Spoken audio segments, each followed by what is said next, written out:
ఈ 3 ఫోటోస్ ఉన్నాయి. దీంట్లో నుంచి ఒకటి చూస్ చేయండి. ఎందుకు? ఎందుకనంటే అందరూ డెవలప్మెంట్ లేదు లేదు లేదు అంటున్నారు. ప్రతి ఒక్క గవర్నమెంట్ పథకం విద్య వైద్యం ఇంటికి వస్తున్నాయి కదా. ఇప్పుడు ఎక్కడో దూరంగా ఉన్న పల్లెటూరులో కరెంట్ లేదనుకో, ఆ కరెంట్ వచ్చిందంటే అప్డేట్ అయినట్టే కదా.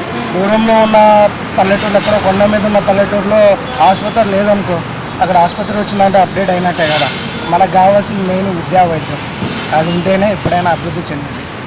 ఏదైనా ఇప్పుడు డెవలప్ లేదంటున్నారు. ఫర్ సపోజ్ హైదరాబాద్ తీసుకోండి. హైదరాబాద్ డెవలప్ అవ్వడానికి 25 ఇయర్స్ పట్టింది.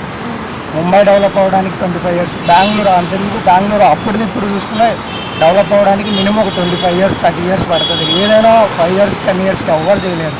ఆ జగన్ అయినా కానీ చంద్రబాబు అయినా కానీ పవన్ కళ్యాణ్ అయినా కానీ ఎవరైనా 5 ఇయర్స్లో చేయలేరు. సో స్కూల్స్ బాగున్నాయి, వైద్యులు మెడికల్ కానీ ఏదైనా కానీ మంచిగానే జరుగుతుంది ఆంధ్రప్రదేశ్లో. నాకు తెలిసి నా ఒపీనియన్ అయితే ఇది. మీరు ఏమన్నా ఎంత మంచి చేసినా సరే వ్యతిరేకత అయితే ఉంది కదన్న. రోడ్లు లేవు, కంపెనీలు తేలేదని. మరి దాని కంపెనీలు ఒకసారి మనం ఎప్పుడైనా వైజాగ్లో ట్రై చేసినామన్నా, మన మైండ్లో ఎప్పుడైనా బెంగళూరు హైదరాబాదు ముంబై అనే ఉంది. కానీ ఎవరైనా మన ఏపీ వాళ్ళు వైజాగ్లో ఒకసారి జాబ్ ట్రై చేసినారా? ఒక్కసారన్నా విజయవాడలో ట్రై చేసినారా? అక్కడ ట్రై చేయకుండా ఫస్ట్ మనకు గుర్తొచ్చేది ఏంటంటే హైదరాబాద్లో ఆపర్చునిటీలు ఉన్నాయి అనుకొని వస్తున్నారు. కానీ ఒకసారి వైజాగ్లో ట్రై చేద్దామని ఎవరు అనుకోవట్లేదు కదా. ఒకసారి ట్రై చేయాలి కదా వైజాగ్లో కూడా. ఇప్పుడు లోక్సభ ఎలక్షన్స్ జరుగుతున్నాయి. ఈసారి కూడా ఆంధ్రాలో జగన్ అన్ననే అనుకుంటున్నాం. వీళ్ళని ఎందుకు చూస్ చేయలేదు?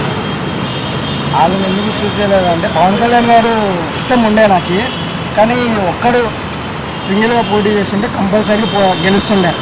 ఎందుకంటే రాబోయే రోజుల్లో తెలుగుదేశం అనేది ఉండదు. నెక్స్ట్ నాకు తెలిసి ఈయన కానీ సింగిల్గా పోటీ చేస్తుంటే నెక్స్ట్ పవర్ఫుల్ ఆపోజిట్ ప్రతిపక్ష నేతగా ఉండేవాడు.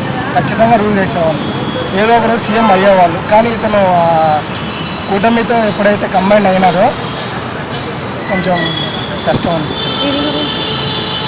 ఇంకా బాగుండరా, ఇతను ఉన్నప్పుడు రైతులే కదా కష్టాలు పడదు, వర్షాలు పడవు. నేనైతే నా ఊరు వచ్చిన కాంచి అయితే ఈయన 2014లో ఉన్నప్పుడు అయితే వర్షాలు వల్ల మా ఊళ్ళో అందరూ కంది వేసి ఉన్నారు. అది వేసే ఉన్నారు. వర్షాలు అయితే సరిగ్గా పడవు.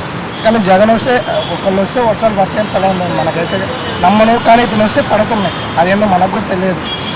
అది ఇప్పుడు ఆంధ్రాలో టెక్నాలజీ పెరిగిపోయిందా?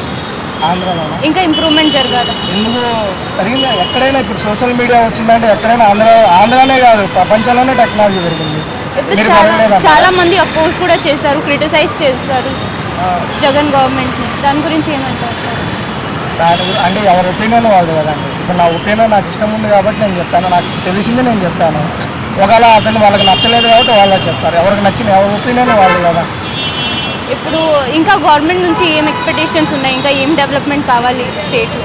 నాకైతే ఇవి సరిపోతాయి అనిపిస్తుంది. ఎందుకంటే మెయిన్ విద్యా వైద్యం. మీరు ఒకసారి నాడు నేడు స్కూల్స్ ఒకసారి చూడండి, చూసిన తర్వాత మనం మాట్లాడవచ్చు. ఇప్పుడు ఒకసారి చూడకుండా మనం అలిగేషన్ చేయడం తప్పు కదా. ఏం జరిగింది ఏం జరగలేదని చూసి మాట్లాడితే మంచిగా ఉంది. ఇప్పుడు గవర్నమెంట్ స్కూల్స్ ఇంతకుముందు 30% పాజిటివ్ ఉండేది, ఇప్పుడు 72% అయింది.